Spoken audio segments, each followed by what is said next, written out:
For me, it's always interesting to work in genre, and this is it's a dark comedy that's also a social satire. So it gives you kind of a frame to tell your story, and that's always an interesting thing to do.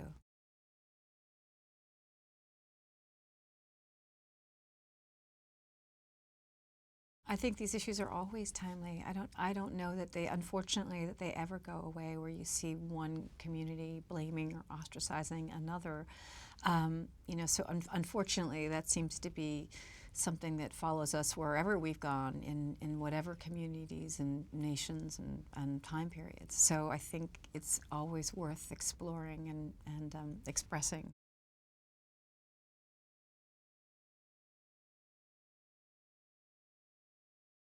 I play twin sisters Rose and Margaret. Um, the character of Rose at the beginning of the movie is married to Matt's character, Gardner Lodge, and they have a little boy.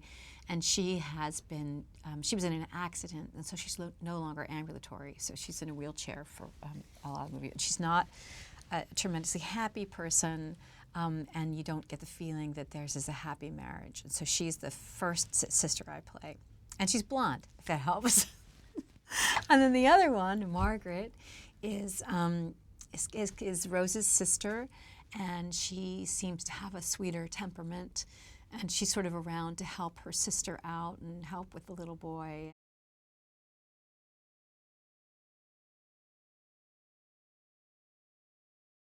The Meyers are an African-American family who've just moved into the neighborhood, and I think when George was doing his work on the script, he went back to actual footage, newsreel footage of people in primarily white neighborhoods talking about integration and how they were against it. And so he sort of spliced that throughout the film.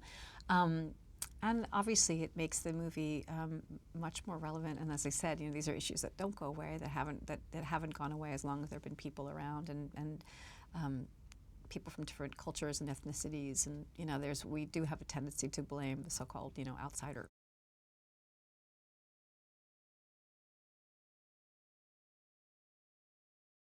It has to be on the page who they are. You have to take it from that. The way they speak. How they use language.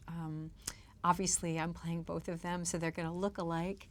So you sort of know that, and then you try to alter your physiognomy where you can to make sure that they're slightly different. I don't know. I mean, it's a curious thing how people. People ask how you do stuff. I don't always know, except that I do know that it is pretend. A lot of it is pretending. And so you have to put yourself in that head where you're just really imagining things.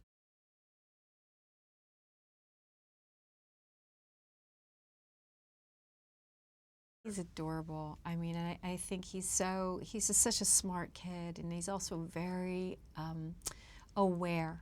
He really does notice what's going on around him, and he's interested in it. He's interested in what's going on a set, and in terms of who the actors are, what they're saying, what's happening in a scene.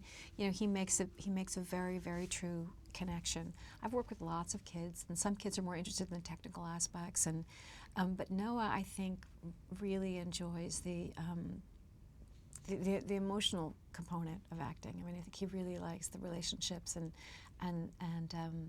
what's actually happening in the scene.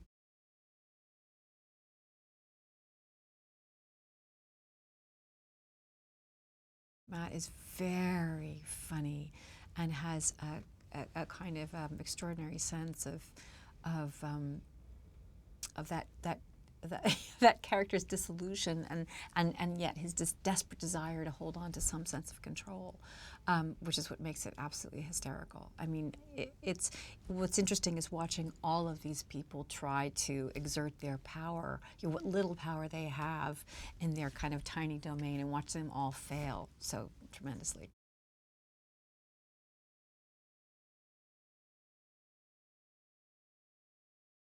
I think he's an incredibly generous person and a very, very generous director. I mean, he really wants everybody to be able to bring themselves to something. He gives everybody time and a chance, and he also has a real sense of joy about what he's doing and an interest in it. He's there because he wants to be there. He's there because he wants to tell that story, and has a real appreciation for all the other people who are in the room too.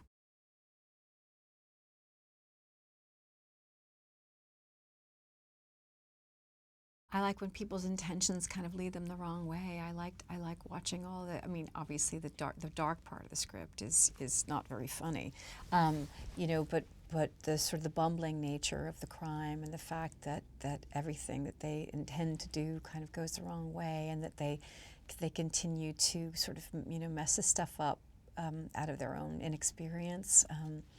I mean, all of that seemed to be very funny to me. And as I said, you know, I really like style and I like genre, and so it's fun to be working within this kind of, you know, certain style.